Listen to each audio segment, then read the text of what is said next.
Bismillahirrahmanirrahim. Assalamualaikum warahmatullahi wabarakatuh.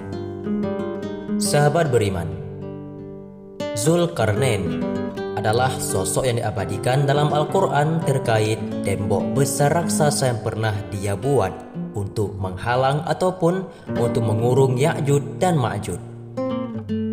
Lantas siapakah Zulkarnain tersebut sehingga namanya diabadikan oleh Allah Subhanahu wa taala dalam Al-Quran? Al-Quran menyebutkan kisah Zulkarnain yang mempunyai kemampuan penaklukan wilayah yang luar biasa. Kisah Zulkarnain tersebut dituturkan oleh Allah Subhanahu wa taala dalam Al-Quran pada surat Al-Kahfi. Allah Subhanahu wa taala berfirman, A'udzu billahi minasyaitonir rajim. Bismillahirrahmanirrahim. Wa yas'alunaka 'an dzil qarnain.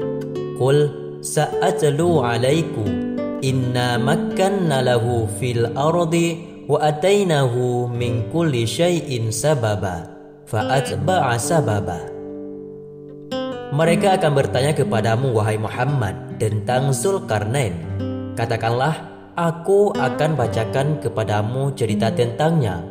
Sesungguhnya kami telah memberi kekuasaan kepadanya di muka bumi dan kami telah memberikan kepadanya jalan untuk mencapai segala sesuatu. Maka dia pun menempuhkan suatu jalan.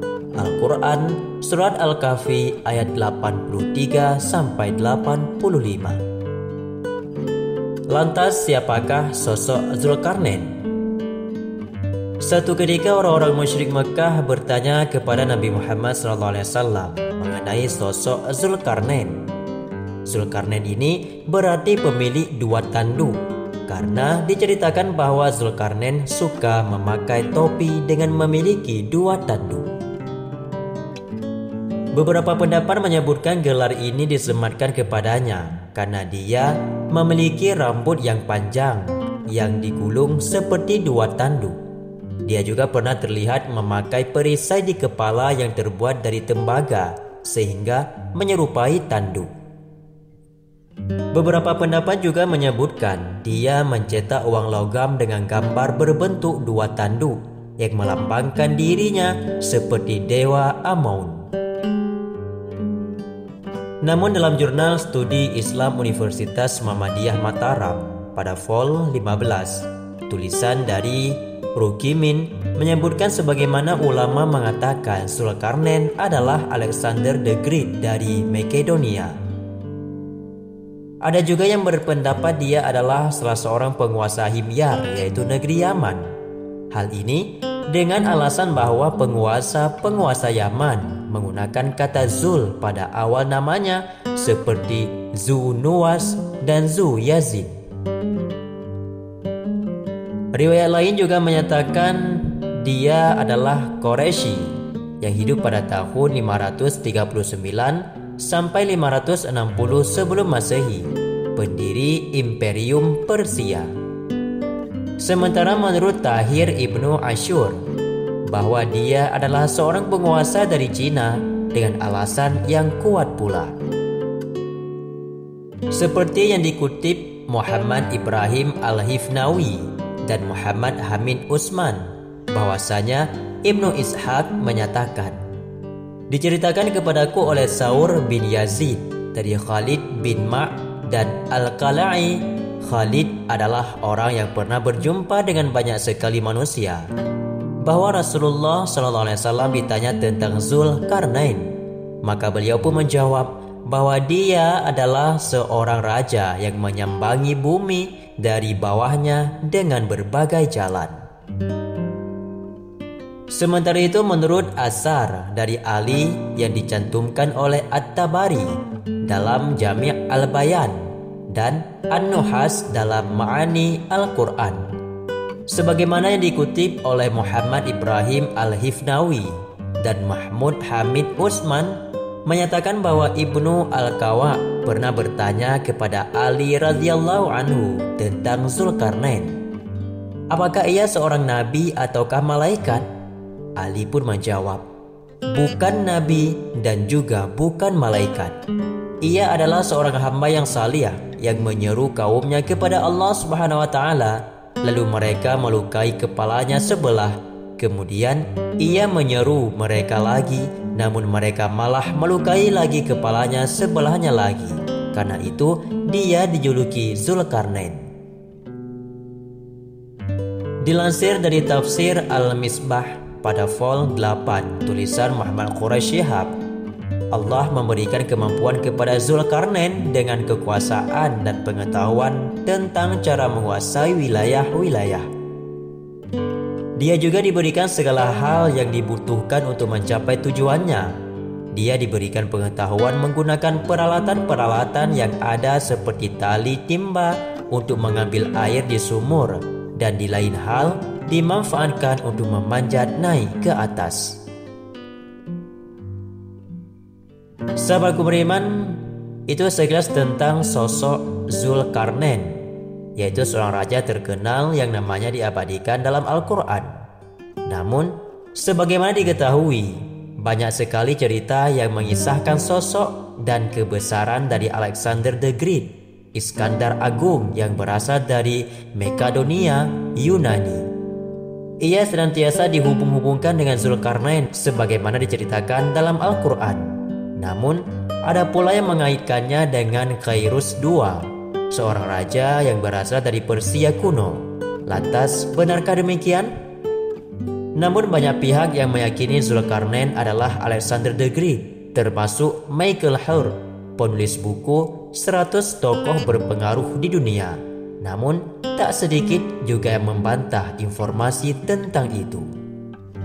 Alasannya Alexander the Great bukanlah Zulkarnain, sebab Alexander adalah seorang raja yang tidak beragama Islam dan sikapnya sangat traginas dan barbar serta suka dengan sesama jenis.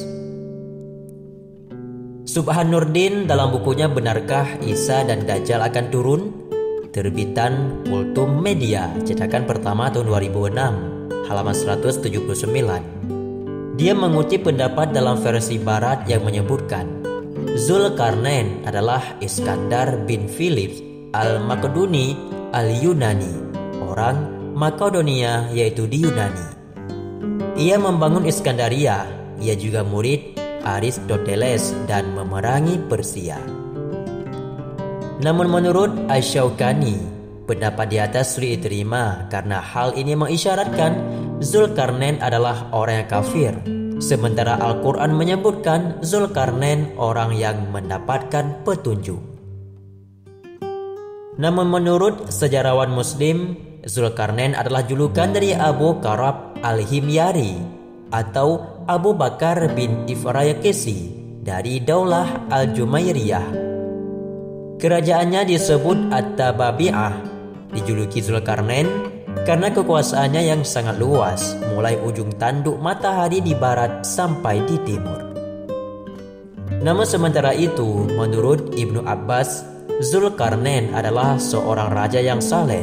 Karena itu, banyak pula yang menyebutkan bahwa Zulkarnain adalah seorang utusan Allah yaitu Nabi.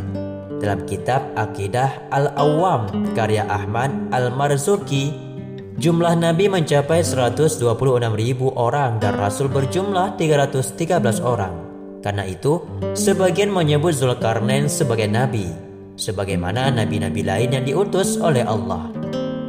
Namun ada pula yang menyebutkan Zulkarnain adalah Khairus II yang bernama Daniel, seorang raja Persia yang hidup kira-kira 300 tahun sebelum masa Alexander the Great. Banyak pihak yang meyakini Khairus II sebagai Zulkarnain, sebab kiprah dan pengembaraannya begitu identik dengan Zulkarnain, melakukan perjalanan ke barat dan timur serta membangun sebuah tembok. Terlepas dari berbagai versi itu, ada satu versi yang mengaitkannya dengan cerita Al-Quran, yakni Zulkarnain berasal dari Mesir dan merupakan salah seorang anggota keluarga Fir'aun pada masa Nabi Musa alaihissalam. Dia bernama Akhenaton, putra dari Amenhotep III, yaitu Raja Fir'aun yang tewas di Laut Merah. Dalam Al-Quran tidak dijelaskan siapa laki-laki beriman yang mengikuti Musa yang berasal dari keluarga Fir'aun tersebut. Namun dia mengikuti ajaran Musa dan turut melakukan perjalanan hingga ke daerah Cina. Di sini kemudian banyak yang mengaitkannya dengan pembangunan tembok untuk menghalangi Ya'juj dan Ma'juj.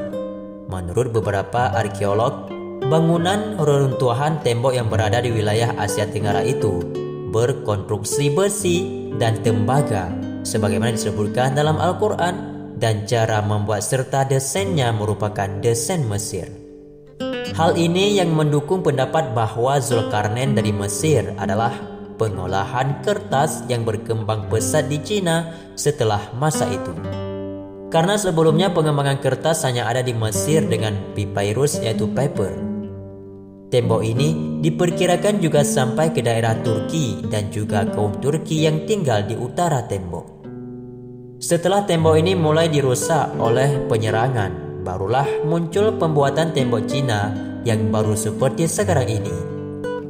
Dari sekian banyak raja Mesir, hanya Akhenaton dan keluarganya yang tidak ditemukan muminya. Meskipun piramid yang akan digunakan untuk makam raja Akhenaton berhasil ditemukan, namun para ahli sejarah tidak berhasil menemukan muminya. Mungkinkah ia meninggal di luar Mesir? Lalu bagaimana dengan makam yang terletak di Iran? Maka perihal tentang siapakah Zulkarnain, hanyalah Allah yang mengetahui tentang siapa sosok Zulkarnain. Kita hanya diyakini kisah dalam Al-Quran bahwa Zulkarnain adalah raja yang sangat agung, raja yang menguasai akan wilayah timur dan juga barat, raja yang beragama Islam dan bertauhid kepada Allah Subhanahu wa Ta'ala. Namun tidak dijelaskan siapakah sosok Zulkarnain tersebut, karena kehidupan masa Zulkarnain jauh sebelum lahirnya Rasulullah Muhammad SAW. Maka untuk kebenarannya hanya Allah lah yang maha mengetahuinya. Wallahu a'lam bishawab. Assalamualaikum warahmatullahi wabarakatuh.